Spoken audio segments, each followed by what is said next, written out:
Hi, good day po sa inyong lahat. So this video is short video lang.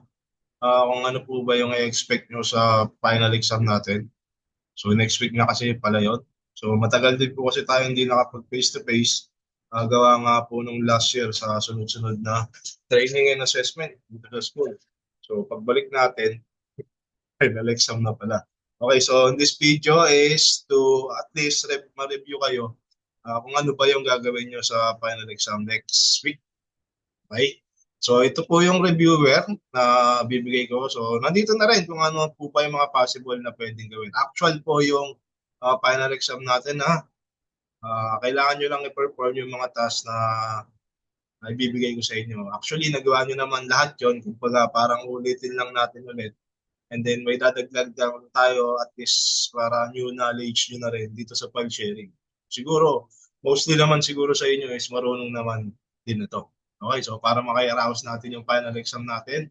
So, hinati ko siya into three parts. So, ABC. First is kung paano kayo mag-install ng operating system, yung procedure, set up computer networks, and then yung file sharing. So, first, unahin natin to procedure on how to install operating system. Na-demonstrate ko naman na sa inyo yan. Nung face-to-face tayo, saka nagawa nyo na rin naman yan. So ito is, meron na lang akong hinanap na video ng katulad ng ginagamit natin PC para at least hindi kayong malito sa interface. So parang ito siya. Ayan, first, saksak nyo syempre yung flash drive. Saksak nyo muna yung USB bago kayo mag-power on. Dapat meron na kayo installer. So sana naitabi nyo pa yung mga installer nyo. Kung mas maganda may plus sa points kung meron kayong dalang sariling installer. Doon naman sa mga wala, may papagamit pa rin naman tayo. May papagamit pa rin naman sa inyo. Okay, so mas maganda lang kung meron, may plus points. Okay, so pag saksak, syempre, power on nyo yung computer and then press nyo yung delete. Pero hindi na, F12 kayo pipindutin nyo ha. Pag ganito kasi, kagaya niyan, ito rin, huwag ka maggang.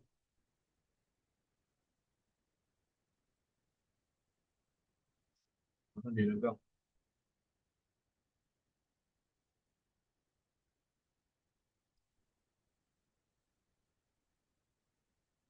Okay, ulitin ko, sana nagtutuloy pa ha. Ako lang, dito ako nawala. So ayan, press yung F12 para pumunta agad kayo sa boot selection. Huwag na kayo pumasok ng BIOS kasi yung purpose nyo naman is install lang. Tapos hanapin nyo lang kung ano yung USB nyo dyan. Para yun yung babasahin ni motherboard. Nagawa nyo na to. Tapos, magre-restart na siya.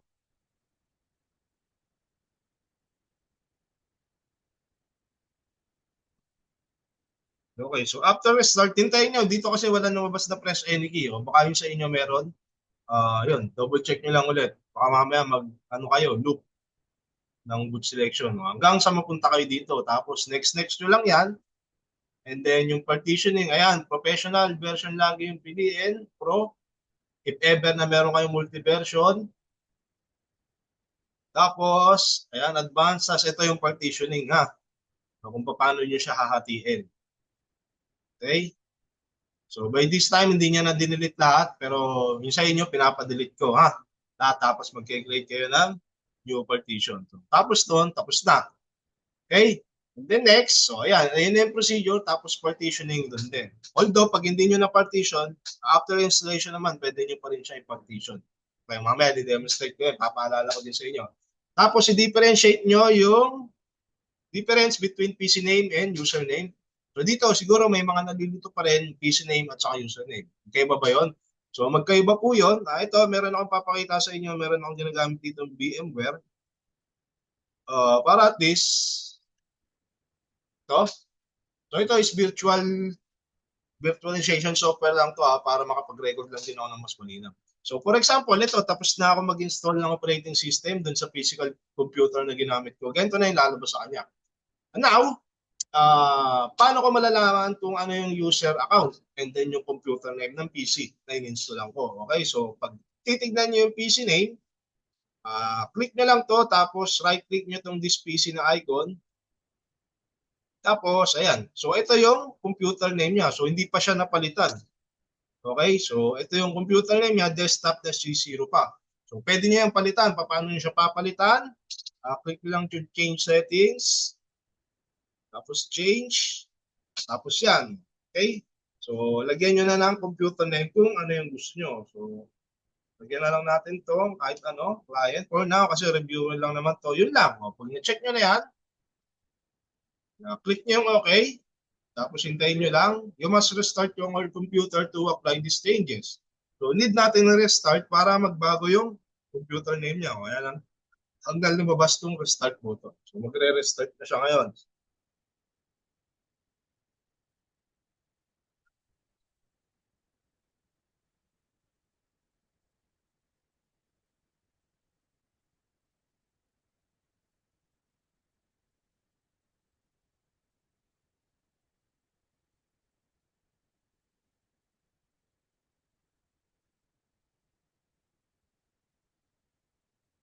O, ito naman yung username, yung PC1. Papalitan din natin yan. Ha?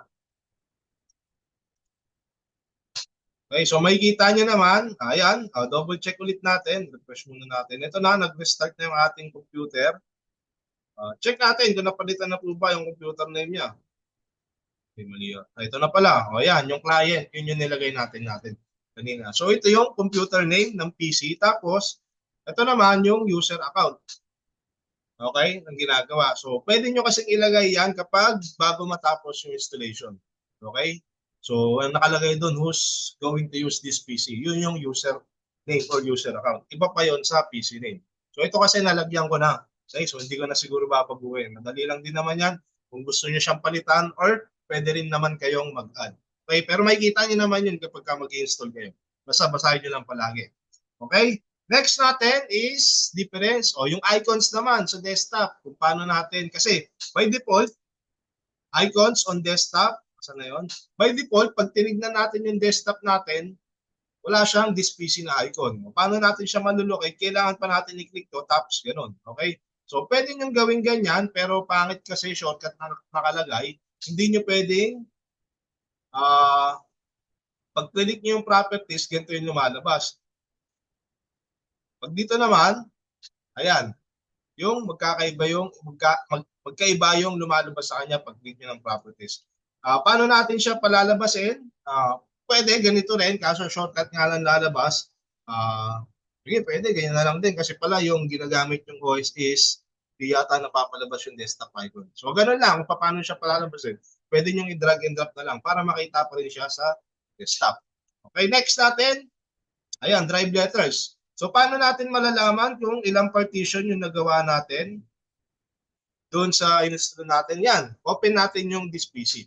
So, dito makikita natin, isang partition lang, local disk C, tapos ito, yung DVD-RW drive.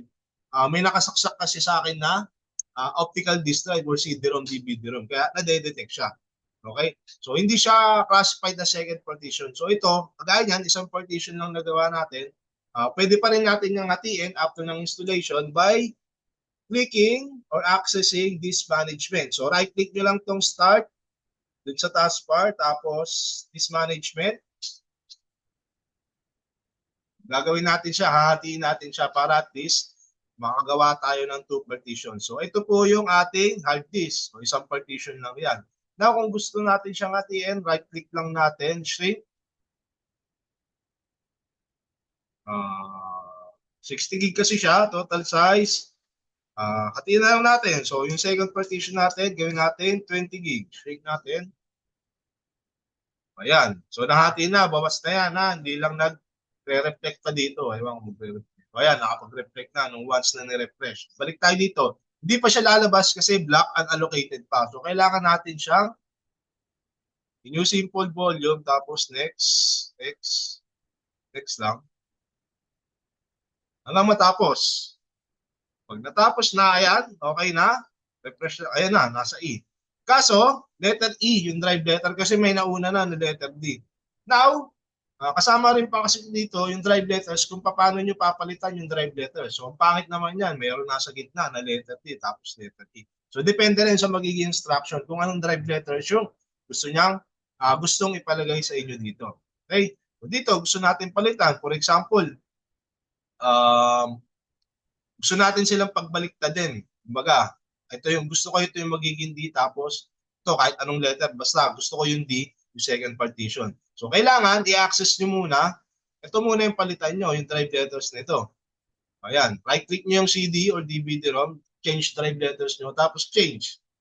Kailangan mabakante muna yung letter D na letter. So assign natin siya sa ibang letter, pwedeng H, tapos okay. Ayan, nag-iiba na siya. O, ito na, letter H na sa ngayon. Kasi hindi nyo siya pwedeng basta i-rename lang. Kagaya niya, pag na-right click nyo, hindi nyo yan na-rename, ha? O, pwede nyo i-rename yung pangalan lang. Pero yung drive letters is hindi. Okay? So, yan. O, paano natin ngayon papalitan yung drive letters? Dito pa rin sa disk management. Since available na yung drive D, pwede na natin kunin yung letter DK, second partition. Change drive letters lang. Ayan, change. Tapos D. Okay lang, yes. So yun lang. Napaka-basic, di ba? Dali kung paano mag-change ng partition. Okay, now next. So yun na yung OS nyo, yun yung operating system nyo. So yun na yung pinaka-reviewer. So some of that is lalabas sa final exam. So napakadali lang naman. Now, set up computer networks. So sa wiring standards, dapat alam nyo yung wiring standards. Kabisado nyo pa rin dapat. Teka, hanapin ko lang.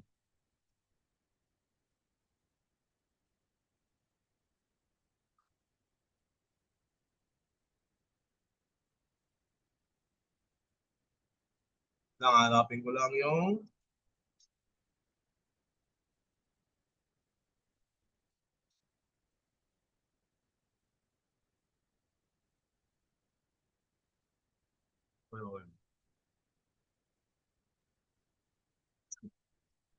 like, hindi ko makita yung file ko kung yung parang diniscuss ko dati. So, ipakita eh. Nang, pala naka-read.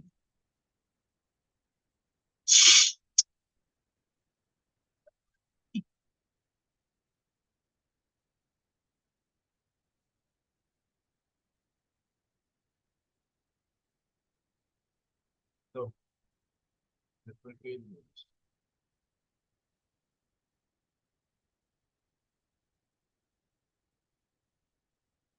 Ayan, so ito yata yun. Tama, ito nga. So, ito yung wiring standards sa sinasabi natin.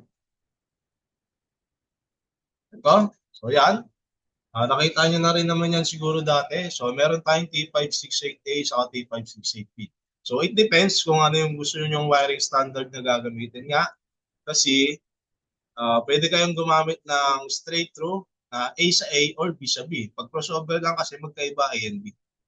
Okay, check din natin yan. Tapos, kung paano mag-test ng network cables, dito naman, siguro kahit hindi nyo na-check, basta pag sinaksak nyo na sa network switch, umilaw, siguro goods na yon. Makaka-access ka na siguro sa networks.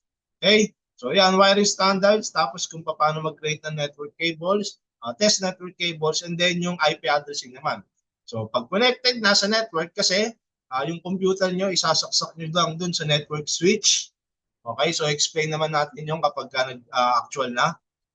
Kailangan nyo lagyan ng IP address. So this time, yung most of you siguro marunong na, i-dictate ko naman or nakalagay din sa instruction nyo kung anong IP address yung gagamitin. Okay? So, IP address tapos network connection is yung connection from PC to network switch. Okay? So, ayan. Demonstrate ko lang paano mag-IP. For example, ito na yung computer natin. Ayan, nakapartition na tayo, no? Para tayo mag-IP addressing, click lang natin to, right-click dito, tapos open network sharing. Tapos change adapter, hanapin nyo lang to. Lalabas yun doon. Right click, tapos properties. And then hanapin nyo lang yung TCP IPv4. Okay, dito kayo maglalagay ng IP address. So yan, pag na-open nyo na, ito na yung IP address. So by default, kapag hindi nyo pa siya ginagalaw kasi, naka-obtain an IP address automatically. Meaning, naghihintay lang siya ng IP address na mabibigay sa kanya ni DHCP or no router. Okay? Pero for now, kayo mismo yung magsiset. Pag gusto nyo mag-set, by default naka-obtain yan, so hindi kayo makakapag-click yan. Kailangan nyo muna i-click tong use the following IP address para makapag-set kayo ng IP address. Okay? So nakalagay naman sa instruction kung anong gusto nyo, kung ano yung dapat yung gamiting IP address para mas madali na lang. So for example, Ito yung gagamitin nating IP address. Ayan. Tapos subnet mask, pag-click nyo yan, automatic lalabas naman siya. Tapos yung gateway, nakaset na rin, depende na rin dun sa instruction kung ilalagay nyo. Actually, yan lang naman tatlo muna yung pinapalagay. O, pag meron na kayong IP address, click nyo lang okay, tapos okay. Para lang connected kayo dun sa server na kukonekan nyo sa network. Okay? Ayan, network connection, tapos IP addressing. O now, ito naman, file sharing. Meron ka ng operating system na gumagana na yung computer mo. Nakagawa ka na ng table, nakapag-create ka na. Na-connect mo na siya dun sa switch. So, ibig sabihin, connected ka na sa network. Now, pwede ka nang mag-file sharing. Kung sino man yung other PC na nakakonect dun sa network na kakabitan mo. Okay, so dito kasi example ko is meron na akong server na gagamitin. Okay. So itong PC na to is meron ng shared folder over the network. Kailangan nyo lang, magkaiba to ha. So yan, ito yung server ko. Dito ko gustong ipalagay yung mga files nyo para makita ko kung saan siya pupunta. Kung meron na ba sa computer ko. Okay? Paano natin ngayon ma-access to over the network? Dapat connected na. Punta kayo ng computer nyo. Pinaka-easiest way, turo ko na sa inyo yung shortcut. Press nyo yung window button sa keyboard. Window plus R. Ayan. Uy, nabas agad. Tapos lalabas tong run. Ngayon, kung siyempre may mga sirang keys doon, para mahanap nyo tong run, pwede rin dito. Search nyo, run, takbo. Ayan, ito yon. Kapag wala naman, wala yung R, search nyo rin dito sa may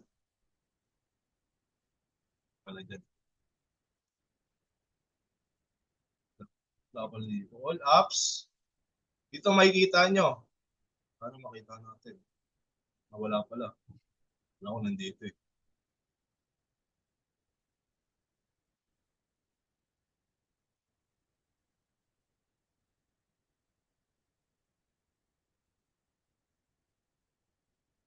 Wala siya.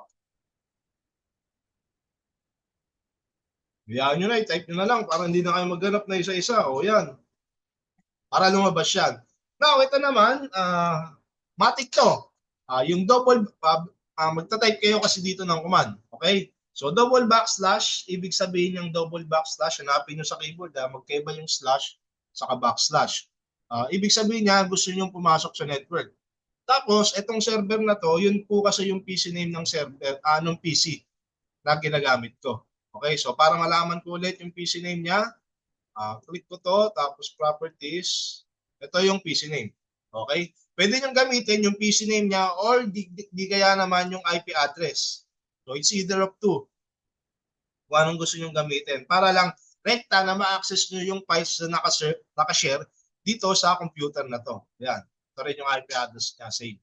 Magkaiba lang yan dito sa last octet. Okay?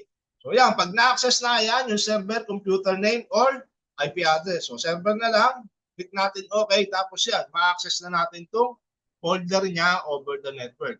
O now dito, yan, makikita nyo, may PSPA dyan, BSCP, kung anong course nyo, doon kayo pumasok.